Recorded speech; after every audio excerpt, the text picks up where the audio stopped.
Ayaw tumigil sa pag-iyak ni Gertrude dahil kanina pa nito hinihintay ang tawag ni Caleb.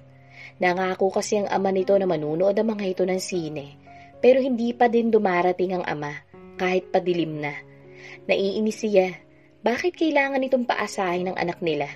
Okay lang sana na siya ang saktan nito, pero si Gertrude, hindi niya yun papayagang mangyari. Nanggigigil na siya sa inis.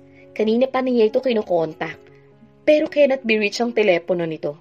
Naisipan niyang tawagan si Mang Roy. Nag-aalala siya nang malaman dito na kanina pa rin ito tinatawagan ng lalaki, ngunit hindi rin ito sinasagot ang tawag. Nagsabi nga raw si Caleb na susunduin nila ngayon si Gertrude dahil manunood ng sine ang mag-ama. Kinakabahan na siya. Imposible naman pati si Mang Roy di nito sagutin o ipaalam man lang sa matandang driver na hindi tuloy ang lakad nila. In fairness naman kay Caleb, maayos naman ito makitungo sa driver nito. Nag-aalala na talaga siya kaya nagpasundo siya kay Mang Roy para ihatid siya sa kondo nito. Walang nagbubukas ng pinto kung kaya't nakiusap na sila sa receptionist na pahiramin sila ng duplicate card. Nagpakilala rin siyang asawa ni Caleb. At since kilala naman ng receptionist si Mang Roy, sinamahan sila ng 2 security team ng building para i-check kung ano ba ang nasa loob ng unit ni Caleb. Diretso kaagad siya sa kwarto nito pagkabukas ng pinto. At gulat na gulat siya nang datnan doon ng binata. Ang taas-taas ng lagdat nito at nangangalikig sa lamig. Bahagya lang ito nagmulat ng mata, saka nawalan na ng malay. Tumawag ng ambulansya ang security team para dalhin si Caleb sa ospital. Pagmulat ng mga mata ni Caleb, nasa loob na siya ng ospital. Hindi niya alam kung paano siyang nakarating doon. Basta ang natatandaan niya, biglang sumama ang panlasa niya pagkatapos ay nahirapan siyang huminga. Nagulat pa siya na makita niya si Amira sa tabi niya at natutulog. Ito ba nagdala sa kanya sa ospital? Napatingin siya sa dextrose na nakasaksak sa kanyang kamay. Bahagya niyang itinaas at hinagod ang buhok ng babae. Para naman biglang naalumpungatan si Amira. Nag-angat ito ng mukha at napatingin sa kanya. Bakas ang pag-alala sa mukha nito habang minamasdan siya. Kumusta na ang pakiramdam mo? Tanong nito. Medyo okay na. Salamat. Ani ang bahagyang nakakunot ang noo. Nahalata marahil nito na pinagtatakha niya kung bakit ito ang kasama niya ngayon sa ospital. Nag-iiyak kasi si Gertrude. Nangako ka sa kanya na manonood kayo ng sine pero buong maghapon na siyang naghihintay hindi ka pa rin dumarating. Kaya tinawagan ko si Mang Roy kung ano nangyari sa'yo. Sabi niya hindi ka raw niya makontak at ngayon lang daw nangyari yun kaya nagpasama ako sa kanya na puntahan ka sa unit mo. Dinatnan ka namin na nag-aapoy ng lagnat. Ang sabi ng doktor, food poisoning raw ang nangyari sa'yo. Food poisoning? Sabi niyang napaisip. Ang pagkakatanda niya, salad lang ang kinain niya kahapon, unless may naglagay ng lason sa pagkain niya. Sa dami ng mga kaaway at kalaban niya, hindi na niya alam kung sino ang magtatangka sa buhay niya. Ano ba naman kasi ang kinain mo? Imagine kung di ka namin nadala kaagad sa ospital. Naiinis ngunit nag-aalalang sabi ni Amira sa kanya, para itong maiiyak habang nagsasalita. Ano na lang ang mararamdaman ni Gertrude kapag may nangyaring masama sa iyo? Si Gertrude ba talaga ang inaalala mo? Napapangiting tanong niya rito. Para siyang teenager na kinikilig habang nakikita sa mukha ni Amira ang labis na pag-aalala para sa kanya. Inirapan siya nito ngunit ang cute ng dating nun. Tuloy naisip niyang may dinulot na mabuti ang pagkakasakit niya. Hindi na niya iindahin na magkasakit araw-araw kung ito lang ang paraan para makasama niya si Amira. Please, Caleb, alagahan mo naman ang sarili mo. And don't be selfish, ha? Ayoko masaktan si Gertrude kapag may nangyaring masama sa'yo. Saway nito sa kanya. Si Gertrude lang ba masasaktan kapag may nangyaring masama sa akin? Tanong niya rito. Umiwas ito ng tingin sa kanya. Gustong-gusto na niya itong kabigin at siilin ang halik sa mga labi. Ngunit bago pa niya nagawa ang iniisip, dumating na si Karina. Humahangos na niyakap siya. Thank God you're alive! Tila mangayak-ngayak na sabi nito saka nakangiting tumingin kay Amira. Salamat sa pagligtas mo sa kanya, Amira. Hindi ko alam kung anong gagawin ko kapag nawala siya sa buhay ko. Sabi nito sa babae. Tumangulang si Amira, saka dinampot ang bag. I'll go ahead. Total naman nandito ka na para bantayan siya. May pait sa mga labing sabi nito. Salamat, tipid na sabi niya dito. Kahit ang totoo, ayaw sana muna niya itong umalis. Mabigat ang loob na humakbang palabas ng silid si Amira. Nagngingit-ngit talaga siya kay Karina. Gusto sana niya mag-stay pa ng matagal hanggang sa matiyak niyang ligtas na talaga si Caleb. Ngunit hindi siya magtatagal na makita si Karina. Kaya nagmamadali ni siyang umalis. Sandali! Dinig niyang sigaw ni Karina. Nang makalabas na siya ng kwarto ng lalaki, nilingon niya ang babae. Gusto ko lang itanong kung anong ginagawa mo sa kondo ni Caleb. Nagtatakang sabi nito sa kanya. Mapaklangit yung pinakawalan niya. Niligtas ko na nga ang boyfriend mo. Selos pa rin ang iniisip mo. Hindi ka ba magpapasalamat na nailigtas ko siya sa kapahamakan, ha? Ang tanong ko, sagutin mo. Gigil na sabi nito sa kanya. Don't worry, wala kang dapat ipag-alala. Hindi ko sinabi sa kanya ang lihim mo. Pero kapag pinilit mo ako, baka madulas ako. Nagbabantang sabi niya kay Karina. Subukan mo lang, para pagsisihan mong pinanganak ka pa. Singhal ni Karina sa kanya. Kapag nalaman ni Caleb ang lihim ko, wala akong ibang pagbibintangan kundi ikaw. Anong lihim? Dinig nilang tanong ni Caleb mula sa may pinto ng kwarto. Galit na galit ito habang nakatingin kay Karina. Nilapitan ito ang babae. Anong lihim ang hindi ko dapat malaman, ha? Kitang-kita niyang rumihistrong takot sa mukha ni Karina habang nakatingin dito. Caleb! Natatakot rin siya para kay Karina dahil alam niya kung paano magalit si Caleb. Nakikiusap sa akin si Karina na ilihim namin sa'yo yung sinabi ng doktor kanina na naka-recover na siya sa sakit niya.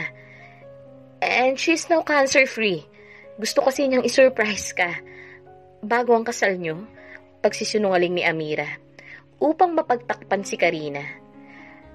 Nangunot ang noong tinignan nito si Karina. Maya-maya, lumiwanag ang muka. Magaling ka na? Tuwang-tuwang sabi nito sa kaniyakap na mahigpit ang babae. Tahimik naman siyang naglakad na lamang palayo sa mga ito. Cancer-free? Gusto niyang sabihin na kahit naman kailan, hindi ito nagkasakit ng cancer. Pero syempre pa, hindi niya yun gagawin para hindi na lumaki pa ang issue. Umaasa na lamang siya na tatapusin na ni Karina ang kasinungalingan nito tungkol sa sakit na cancer, dahil kapag hindi pa nito tinigilan ang drama nito, siya na mismo magbibisto sa kasinungalingan nitong yun kay Caleb. Nagmamadali siyang lumakad palayo. Nagsisikip ang dibdib niya na makita ang mga ito na magkasama. Maya-maya tumunog ang phone niya. Si Errol ang nasa kabilang linya. Amira, saan ka? Dito sa Makati. Pwede ba tayo magkita?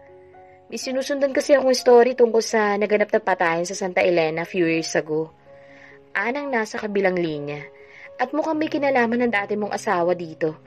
Gusto sanang habulin ni Caleb si Amira. Ngunit alam niyang gulo lang ang mangyayari kapag ginawa niya yun sa harapan ni Karina. Ngunit masaya siya sa balitang cancer-free na si Karina. At least nabunutan na siya ng tinik. Noong isang araw pa niya pinag-iisipan na makipagkalas kay Karina. Ngunit nagigilty naman siya na gawin yun sa kalagayan nito. Kung kailan siya na ito kailangan, saka pa ba niya ito iiwan? At least ngayon makakahinga na siya ng maliwag. Natigilan siya ng maalala ang last conversation nila ni Karina noong isang araw lang. Kumalas siya sa pagkakayakap dito. Hinawakan ito magkabilang balikat niya. Kailan pa nalaman ni Amira na cancer-free ka na? Kunot noong tanong niya rito. Hindi ba nung minsan lang, ang sabi mo sa akin, tinaningan ka na ng doktor mo? Takang tanong niya. Don't get me wrong ha, masaya ako sa good news na yan. Pinagtatakan ko lang na parang, kahapon ko lang nalaman ang good news. Sabi ng doktor ko maganda raw ang response ng katawan ko sa treatment nila. Kaya ang bilis ko makarecover. Si Amira kagad ang tinawagan ko para ipaalam sa kanya ang good news na to. At hiniling ko na ilihim muna niya para sana isurprise ka. Sagot ni Karina sa kanya na parang nagkakandabuhol-buhol pa ang pagsasalita. Tinitigan niya ito ng matiim. Pakiramdam niya meron itong hindi sinasabi sa kanya, ngunit hindi na lamang siya nag-usisa pa. paano mo nasabing sangkot si Caleb sa nangyaring pagkamatay ng ninong Samuel niya? Curious na tanong ni Amira kay Erald, habang magkaharap sila nitong nagkakape sa loob ng isang coffee shop. Knowing Caleb, imposible ang sinasabing ito ni Erald. Alam niya kung gaano nito iniidolo ang ninong nito. May naganap na kidnapan sa Santa Elena 5 years ago. Hindi ko pa nga lang ma-identify kung sino mga to, pero napag-alaman kong sangkot si Samuel dito. Natigilan siya. Hindi nga pala lumabas sa media nangyari sa kanila ni Lucas. Hindi nga ba at iyon rin ang dahilan kung bakit biglaan silang nagpunta ng Canada sa tulong ng pamilya ni Karina at Tom? May kinalaman ba ang matandang yun sa nangyari sa kanila ng kuya niya? At anong kinalaman ni Samuel sa nangyaring yun? At paano nasangkot si Caleb? Nagugulo ang tanong niya sa kaibigan. Kaya nga ako lumapit sa iyo, Amira eh. Kailangan mo kong tulungan tungkol sa kasong to, sabi ni Erald sa kanya. Paano naman kita matutulungan? Remember yung nangyari sa pamilya ni Caleb 18 years ago? It seems na may kinalaman ng ninong Samuel niya sa massacre ng pamilya nito. Napakurap-kurap siya. Hindi niya sinabi kay Erald ang tungkol sa bagay na yun. Kaya paano nito nalaman yun? Hanggat maaari ayaw na niyang maungkat ang tungkol sa bagay na yun, lalo't involved doon ang daddy niya. Ayaw sanang humarap ni Amira kay Caleb nang dumating ito para sunduin ang kanilang anak. Ngunit marami itong dalang mga pagkain at mapilit si Gertrude na mag-lunch sila ng sabay-sabay sa kanilang bahay. Kung kaya't napilitan siyang saluhan ng mga ito.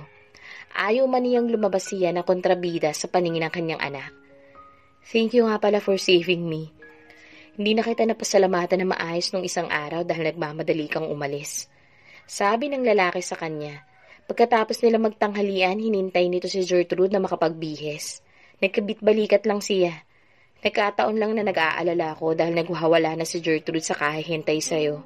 Ayaw na ayaw pa naman niya na pinapangakuan siya ng isang bagay na di naman pala kayang tuparin. Kaya next time, huwag mong lalanguin ang sarili mo sa ala kung hindi mo naman pala kaya. I was in pain kaya tumigil ito sa pagsasalita. Saka huminga ng malalim. Yeah, you're right. Mahilig akong mangako ng bagay na hindi ko naman pala kayang tuparin. May himig ng sarcasm na sabi nito, saka tinignan siya ng matiim. What about you, Amira? Hindi ba ganun ka rin naman? Napakunot-noo siya. What are you talking about? What am I talking about? Nakalimutan mo na ba na paulit-ulit mong sinasabi noon na kahit kailan hindi mo ako susukuan, ha, Amira? Hindi niya alam kung matatawa o maiinis sa sinasabi nito. Paanong nasari sa usapan natin yung mga bagay na binaon ko na sa limot? Marami na nagbago simula na makidnap kami ni Kuya Julio. Ni hindi ka nga nagpakita.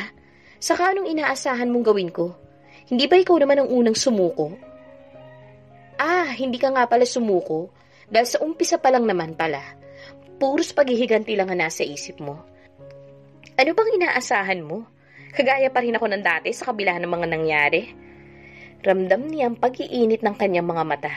Caleb, hindi naman ako ganun katanga. Hindi ko sasayangin ang oras ko sa taong hindi naman ako kayang pahalagahan. Anyway, matagal na yon. 5 taon. Marami na nagbago. The only permanent in this world is change. Nagbago na ako. Nagbago na ang nararamdaman ko para sa'yo. Pagsisinungaling niya. Nagbago na nga ba nararamdaman niya para kay Caleb? Hanggang ngayon ito pa rin ang sinisigaw ng kanyang damdamin. Nagbago na ang lahat sa kanya maliban sa nilalaman ng kanyang puso. This is insane.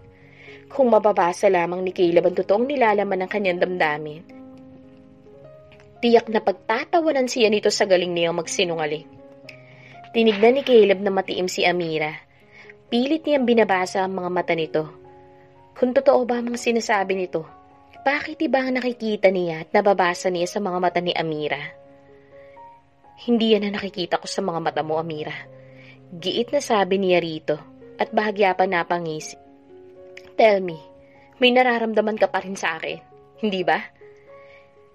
Sabi niyang hinawakan ito sa isang braso at inilapit ang muka upang matitigan ito. Waring napapasong umiwas ng tingin sa kanya si Amira. I knew it. Mahal mo pa rin ako, hindi ba? Bigla niya itong hinalikan sa mga labi. So umpisa kumakawala ito. Ngunit unti-unti waring nagpapaubaya. Mahal na mahal niya ang babaeng ito. Mula noon hanggang ngayon. Labis niyang pinagsisisihan ang lahat ng mga nagawa niyang pagkakamali dito.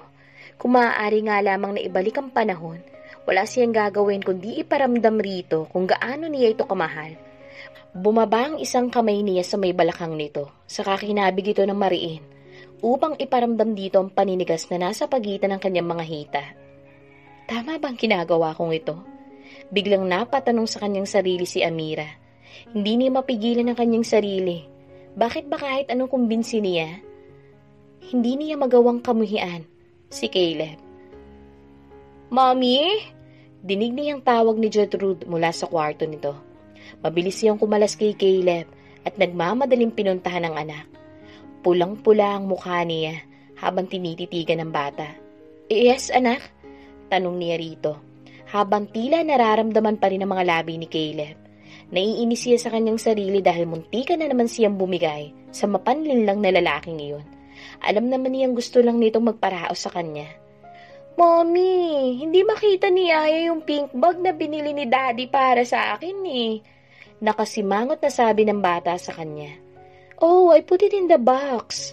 Aniya sa anak, na itinuro malaking kahon sa tabi ng kama nito. Paglingon niya, nakita niya sa may pinto si Caleb, habang titig na titig sa kanya. Napalunok siya. Para siya nitong hinuhubaran sa klase ng tingin na ipinupukol nito sa kanya. Naiirita siya na hindi niya maintindihan. Hindi pa ba sapat si Karina para mapunan nito ang mga pangangailangan nito bilang isang lalaki? Naiirita siya dahil bakit ang rupok-rupok niya? Pagkapasok ni Caleb sa kanyang resto bar, ay namataan kaagad niya si Tom na mag-isang nilulunod ang sarili. Nilapitan niya ito. Napangisi ito na makita siya. Halatang langung-lango na ito sa alak. Caleb, buti nandito ka. Sabi nitong itinaas ang isang kamay para tawagin ang waiter at magpakuha ng isa pang baso. Sinalina nito ng alak ang basong inabot sa kanya. Cheers! Anitong itinaas ang hawak na baso. Alam mo bang, hiniwalayan na ako ni Amira. May pait sa tonong balita nito sa kanya. Nagulat siya sa sinabing iyon nito. Walang nababanggit si Amira tungkol sa pakikipaghuwalay nito kay Tom. Alam niyang hindi maganda, pero parang ang saya-saya niyang malaman na wala na ito. At si Amira. Napatunga nga tuloy siya sa alak. Waring gustong magbunyi ng puso niya. Ayoko mang aminin, pare. Pero nararamdaman kong ikaw pa rin ang mahal niya. Malungkot na sabi nito. Ginawa ko naman ang lahat para makalimutan ka niya eh. But I guess, mahirap ka talagang kalaban. Anitong tumawa ng pagak. For 5 years, I have been trying to replace you in her heart. Pero nagmumukha lang akong gago. Naiiling na sabi nito sa kanya. Kaya if I were you, go ahead, balikan mo na siya. Alam ko naman deep inside, mahal na mahal mo pa rin siya. Don't worry about Karina. Maiintindihan ka rin noon pagdating ng panahon. Huwag mo nang patagalin pa, pare. Hindi siya makapaniwala habang nakatingin kay Tom. Saglit na waring natigilan siya at di malaman kung ano ang gagawin. Bakit nakatanghod ka lang dyan? Go! Caleb, puntahan mo na siya. Masaya ako makitang masaya si Amira. Anitong tinapik siya sa kanang balikat. Please take care of her at wag na wag mo siyang sasaktan uli. Nagmamadali siyang tumayo at halos paliparin niya ang kanyang sasakyan patungo sa kondo ni Amira. Napapatawa siya habang naiisip ang mga sinasabi nito.